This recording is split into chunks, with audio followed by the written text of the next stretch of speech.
We've got our battery here, our training battery. So here on the back, we have these 3 tests identified for evaluating the health of the battery. Each test is going to tell us a different thing about the battery. And so we're going to walk through how to perform those tests and what scenarios and what things it's going to help us understand. So the first test that we'll be looking at is called a voltage test or an open circuit voltage test.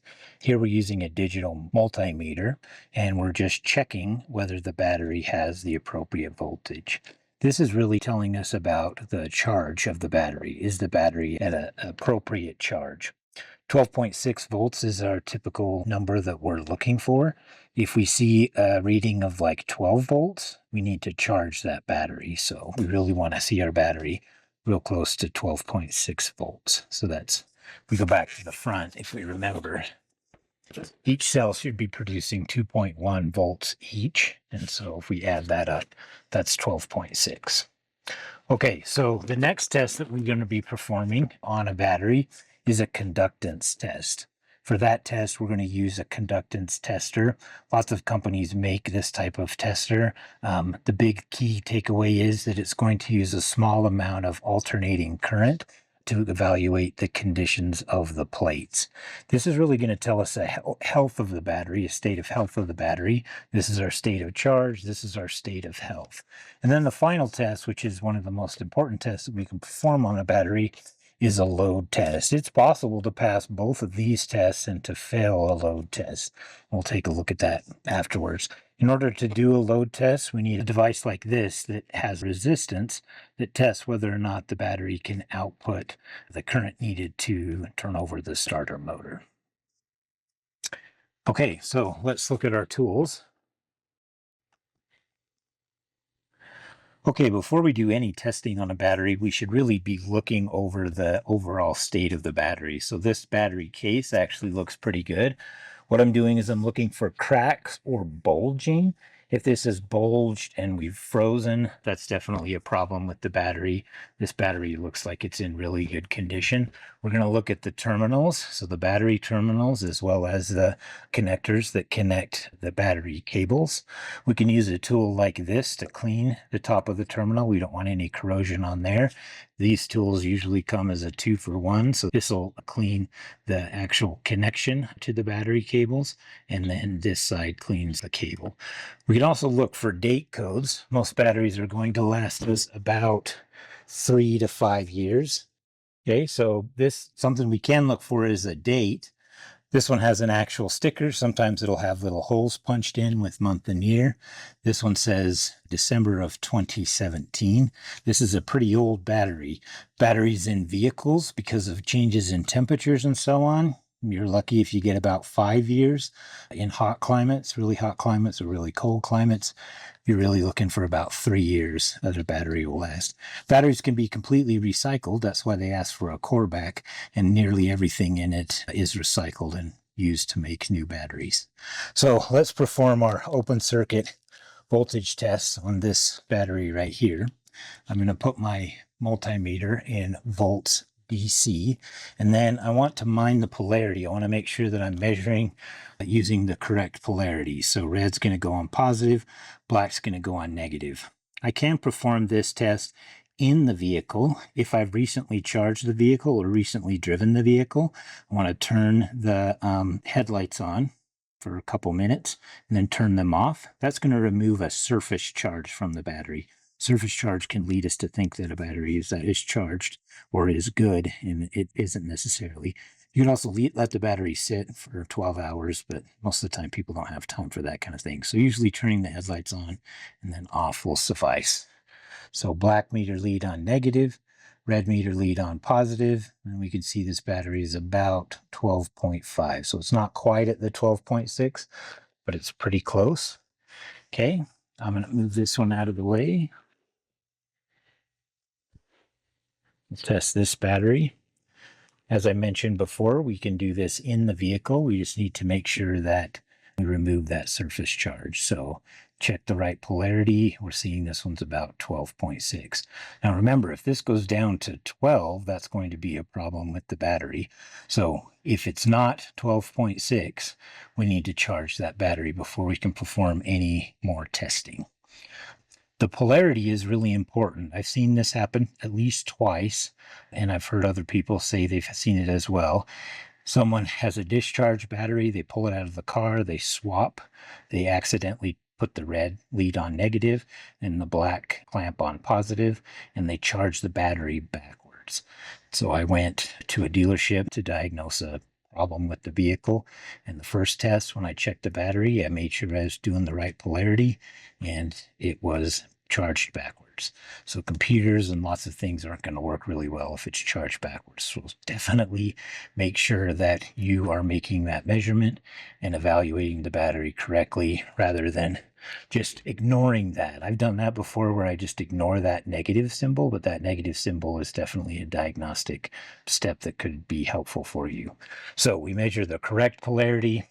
If it's not 12.6 for an open circuit voltage test, we're going to charge the battery and proceed with additional testing.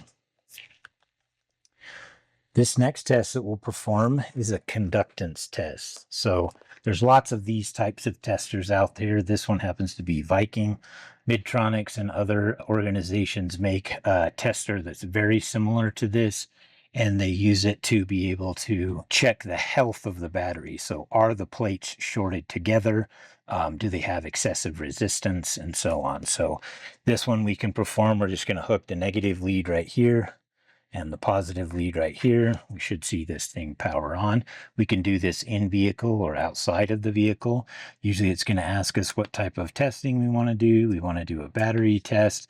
The menu systems are really similar between the different styles of batteries. We're just selecting everything as we go along. This specific battery is the one out of the Tesla, so it's an AGM flat plate, not an AGM spiral. That would be like an Optima. And then because this is out of a Tesla, it doesn't actually have a starter. And so we don't have any cold cranking amp information here, but we do have this amp hour rating. So I can go down here and select amp hours. And it's telling me that it's a 45 amp hour. Press enter and say this is not in the vehicle. So if this was in the vehicle, I'd perform this slightly different. I'm now testing it.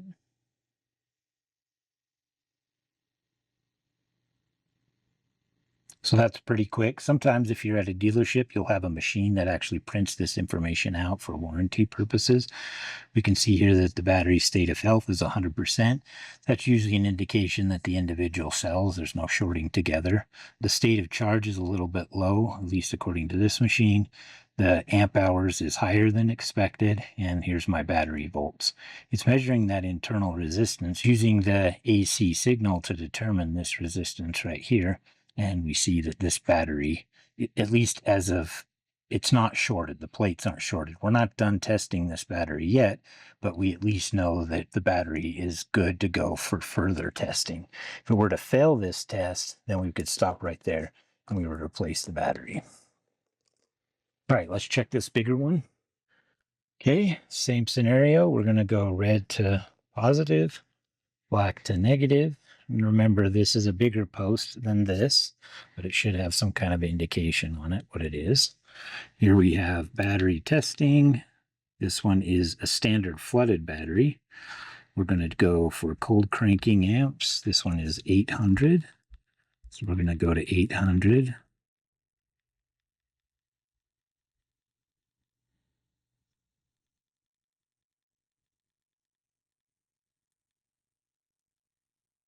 Battery is not in the vehicle.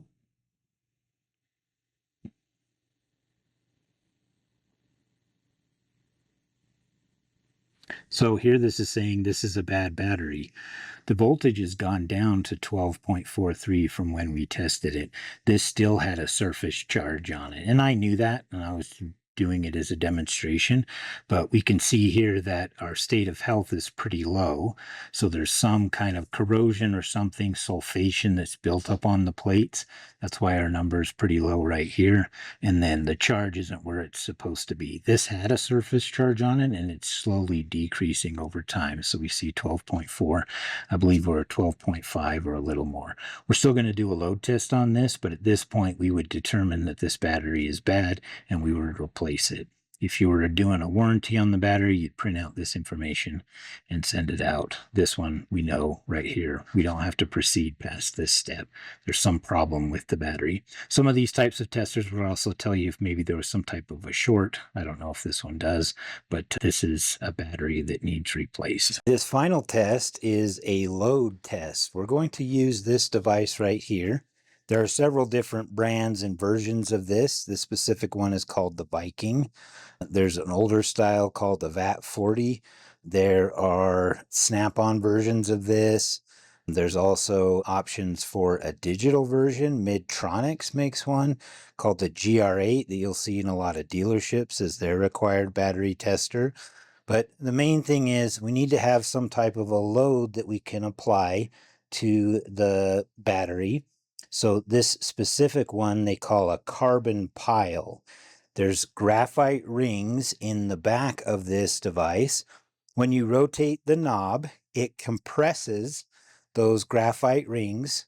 Compressing them together decreases the resistance. As resistance goes down, we'll see an increase in the current. On this side, we have a meter that measures the amperage. We'll be using this to determine if we've applied the appropriate amount of load to the battery. Our specific battery that we're going to be looking at has 800 cold cranking amps. So we'll take that 800 and divide it in half, and then we'll rotate our load until we see a reading here of 400 amps. On this side, this is going to help us to monitor the voltage. So if the battery is below 9.5 volts at 70 degrees, it's typically an indication that we should replace the battery. That's when we've placed the 400 amps on this specific battery if we get below 9.5. So just to make sure we understand the scale, that's 10 right here because we're using the 12-volt battery. So 10, so that's our replacement. So you can kind of see this gauge right here. Now, with temperature change, we'll see a voltage change as well. And so this chart on the side helps us to figure that out. This specific carbon pile load tester has these fans built in on the side. When we connect the battery leads, we will hear the fans turn on. So our leads, we just have a positive lead here and a negative lead here, and they look just like the jumper cables. Okay, so to start off with, we're going to clamp onto our positive post with the red and our negative post with the black. We'll hear those fans go on. We can actually see we're actually measuring right now our voltage. Now remember, this specific battery is non-functional. It looks like it is reading about 12.3, but that's most likely a surface charge on there. This battery works, it just had failed our conductance test, so we wouldn't really even be going on to do this test, but I just want to demonstrate it for you. Okay, so I'm going to be monitoring this side right here as I rotate the dial, and when I get to a value of 400, that's just for this battery, then I'm going to read my voltage over here. So I don't want to do this for too long because this is going to put a strain on the battery. So here I'm going to be rotating it. You'll kind of feel that it rotates a little bit before it actually even does anything. I'm beginning to compress those. So I'm continuing to rotate, and then suddenly it'll kind of jump up. So I'm rotating across until I get to 400. So we can see it starting to creep up. You kind of hear that load it's placing on it. I'm at 400. I'm going to look at my voltage. Looks like I'm about 9 volts. So this fails, and then I'm going to take my load off. Okay, I don't want to do that for a long period of time, or I could cause damage to the battery. This specific tester has 3 different areas that we can do different batteries: 12 volt, 6 volt, and 24 volt. And there's some instructions associated with it. So that's the load test. This is as close as it comes to testing a battery under the conditions that it faces when it tries to start the vehicle. Now, most manufacturers of EVs don't necessarily recommend doing a load test on their batteries. They usually identify after measuring your voltage. That's sufficient to be able to judge, but I'm not aware of a current manufacturer that says on their low voltage battery that you would perform this type of a test. So just keep that in mind when we're evaluating and determining whether to perform this test. So let's put it all together. Here's the testing sequence that you should follow when you're looking at a battery complaint from a customer. The first thing that we need to do is a visual inspection. We're going to be looking for any kind of bulging in the case. We'll look for issues around the terminals if the battery isn't held down, any kind of leaking fluid that's in there. We're going to perform that visual inspection and make sure the battery is in good shape. The next thing that we're going to look at is an open circuit voltage test. Now remember, we need to remove the surface charge on here. Usually we can do that by putting a load like the headlights on it for just a short period of time, and then we're going to measure that voltage. So we're looking for a value of about 12.6 in a fully charged battery. This is our state of charge test. Our state of health test is over here. So this is the second test we can perform, is a conductance test. This is a really fast test that can tell us the plate condition. So is there a problem with the plates? Is there any kind of internal shorting? This does not stress the battery out. Connecting this and checking the battery is a real fast way to be able to determine its health. And then finally, the load test. As long as the manufacturer identifies that, it's pretty much the standard for determining whether or not we warranty a battery. And we do that by placing a load on the circuit. And that load then simulates what it's like when the starter is trying to draw current from the battery. Just as a reminder, I have a full Canvas course that covers all of this battery stuff. It's totally free, no obligation. It goes well with the 3D printed battery that I made, but you can absolutely teach this class without it. In the modules I have, in case you wanted to run just a paper version and you don't want to do quizzes like this, then those are available to you as well. So just activities for the students to perform and quizzes, lessons, and so on. You can get this on my website. I'll put the link in the description. But if you scroll down go to the 3D printed battery down here, these download for free. So Canvas course, instructor pages. If you don't want to use Canvas or you don't use Canvas, I've got some information on my battery animations and slide decks. All of this stuff is free. You can just check it out on my website, and then the videos that I'm making for this. All right, hopefully that helps you with battery testing.